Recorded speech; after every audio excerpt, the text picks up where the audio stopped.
naysayers. Finney, November 23rd, 2025. All of a sudden the wind has kicked up. But I wanted to show how much of the switchgrass is still left in this field versus once they've been grazed. The other side of the road has already been grazed. How much is not here? Now there's still quite a bit standing, but they've ate a whole bunch of that dry, dead switchgrass.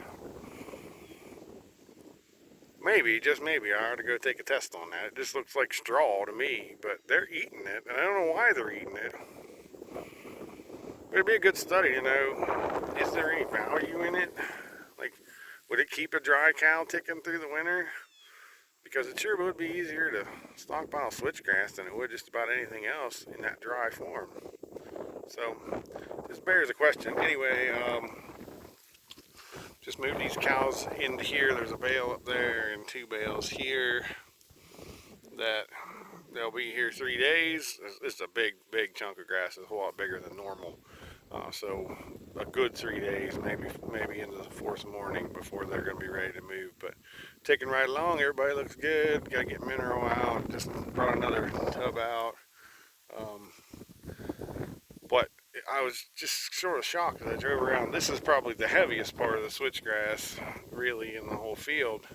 But how much is still left standing versus how much they ate in the last few days. And really, the only heavy stalks that are still standing are around Wallflower Rosebush. They've ate that dried stuff.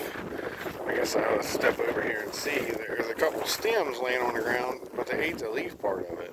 So it's kind of interesting. Somebody told me we couldn't stockpile switchgrass, but I mean, they're using it in some way. So just one more plus of this switchgrass field with all the fescue growing up in it. Make the cows graze it hard in the winter, once in the fall, once in the spring, and let that switchgrass release. Now if we could just do the same thing with the forbs, we'll be in good shape. With that, I'll say, we'll see you next time.